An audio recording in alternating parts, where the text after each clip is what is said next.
The exercise that leads up to the front somersault is the forward roll. Begin learning the forward roll by rocking on your back. Lie on the back, hands hold the shins, head tucked in, chin to chest, and try to rock forward and backward. After a few rocking motions, rock forward into a squat.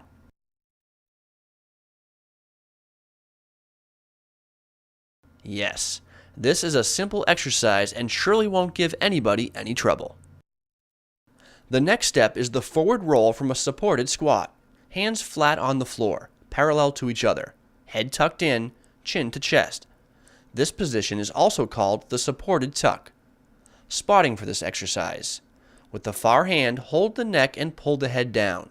With the near hand under the hips, give him rotation.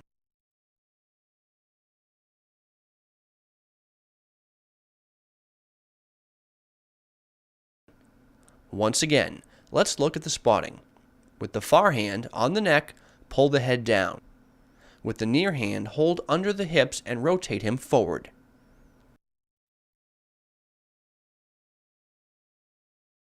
The next exercise is a roll forward from a half squat.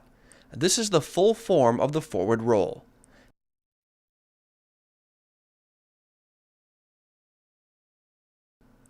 A technically correct forward roll ought to look like this: half squat, arms forward, and the takeoff.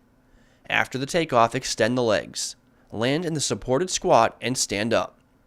Once again, half squat, arms forward, and jump forward onto hands. Straighten the knees.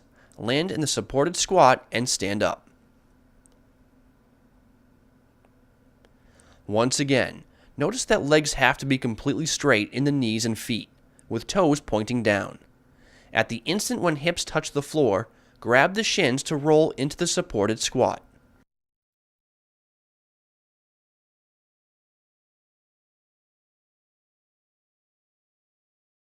To learn the front somersault, it is necessary to first acquaint oneself with folding the body for the tucked front somersault. Begin by lying supine, with arms straight overhead. By a quick swing of the arms forward and by bending the hips and knees, sit up in the tucked position. Head has to be pulled down, tucked in. Knees slightly apart for safety, so not to knee yourself in the chin. Feet squeezed together and pointed down, the back rounded. Once again, lie on the back, arms overhead, and 1. This is the quick folding into the tuck position.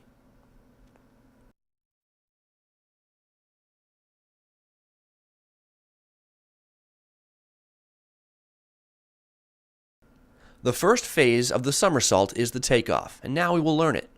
Do the takeoff off both feet after a step and a jump. The step is short, the jump is long, with arms up, and then the jump straight up. Arms are stretched overhead, close by the ears. Make a step forward, swing arms down and back. Jump forward while swinging the arms forward and up, to land on both feet with arms overhead and jump straight up off both feet. Once again, during the step and jumps, look at the mattress. Do not look to the sides or up. Look down at the mattress. Step, jump forward, jump high up, arms overhead close by the ears, and a landing.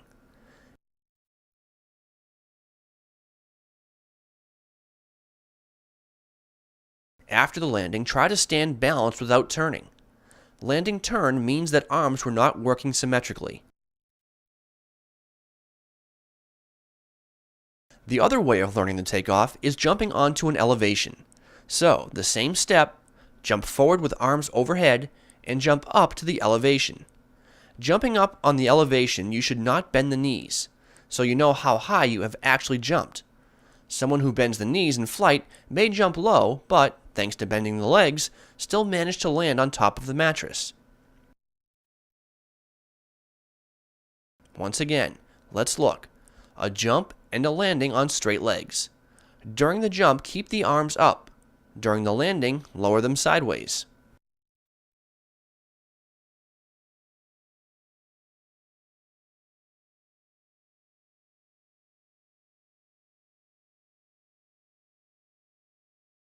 The next learning step is doing the forward roll after the jump. Go ahead. Yes.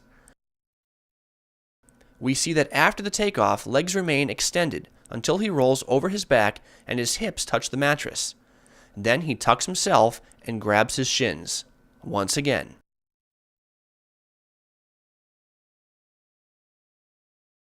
Fine.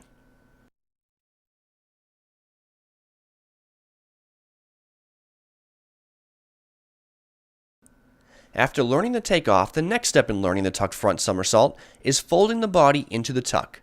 We have introduced this skill earlier, showing it done while lying on the floor. Now, after the takeoff, strongly pull the trunk forward, grab the knees, and land sitting on the mattress. Let's see. Jump, take off, yes. If the arms do not move straight, then you'll sit crooked. To fix this error, extend the legs after the takeoff and keep them straight until the landing in the sitting position.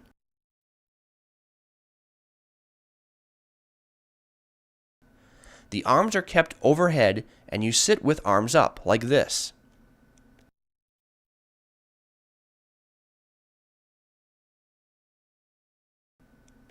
When this sitting straddle is straight and you are facing squarely forward, then you can progress to the next exercise. That is, after the takeoff, grab your shins and land in the tucked sitting straddle.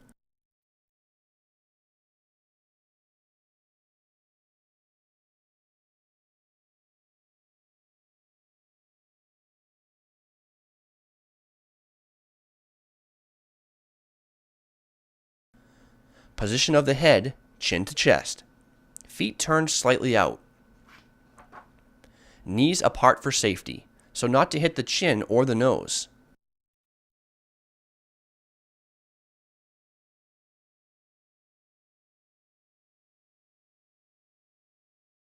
Once again.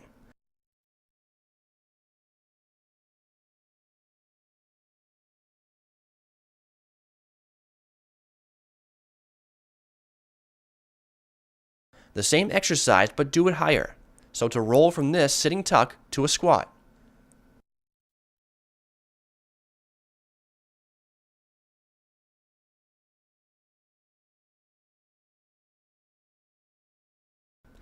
To perfect the takeoff and to have more time for folding into the tuck and performing the somersault, use a mini trampoline. After the step, jump on the trampoline with arms up and take off from the trampoline.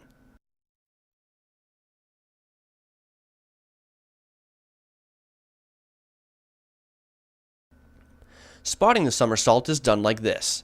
The hand near the student is put under his navel. With the other hand on his neck, I pull forward to give him a forward rotation.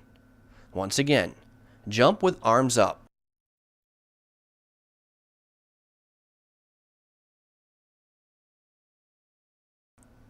During the landing, I support the student under his back and at his elbow to keep him from rotating too much and falling on his head.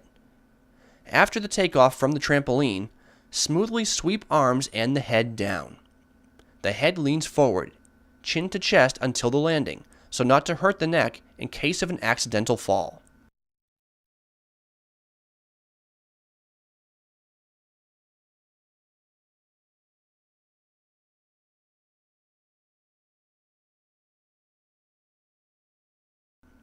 Once again, let's look at actions of the arms and head. After the takeoff, a strong swing of the arms and the head down.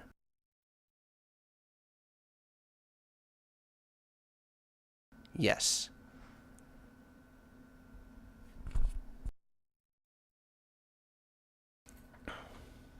After performing the tucked front somersault off the mini trampoline, if we see that the student does well in the air and can land almost on his own, we move on to the floor, where from the same takeoff, with spotting, he'll try to perform the front somersault.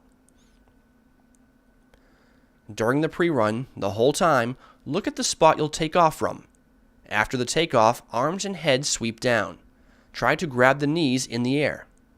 Go ahead. Spotting is the same as previously. That is, during the landing, I hold behind his back and at his elbow to keep him from over-rotating and rolling on his face.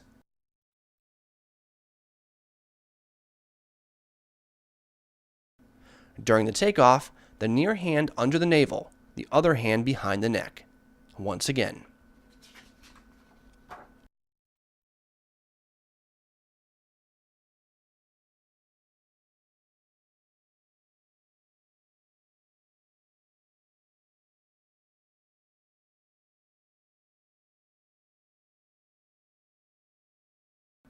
The moment of the takeoff for the front somersault. Arms overhead, chin down, hips back slightly. The jump is on the balls of the foot, and this is the position from which one can execute the correct front somersault.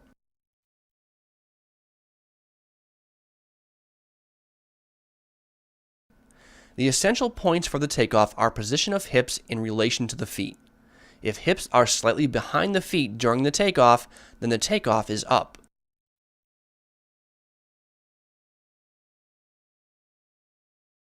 If hips move forward over the feet during the takeoff, then the somersault will be done far forward but low.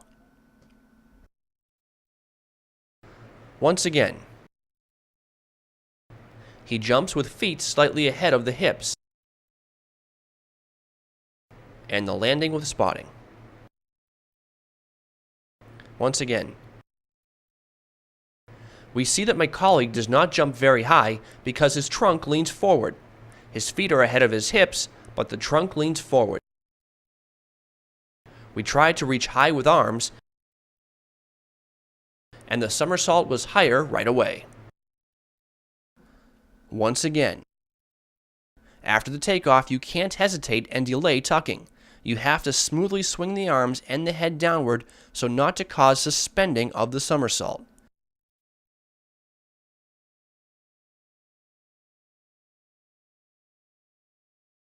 Yes, nice takeoff. We could see the jump with feet ahead of the hips. Once again, reach high with arms, and the first move is as if jumping at a wave coming at you. Pull your arms and the head over the crest of this wave.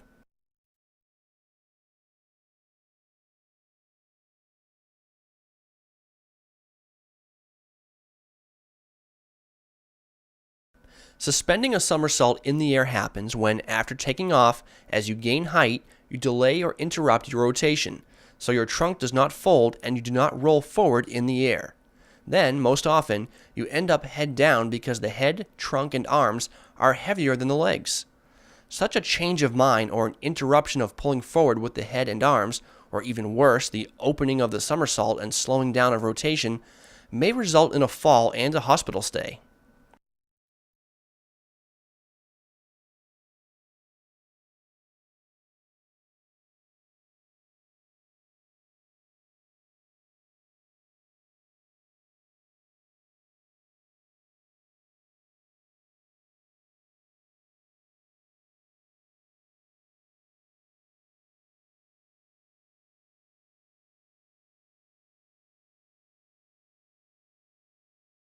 Perfecting the front somersault, we can perform a pike front somersault, the somersault with knees straight.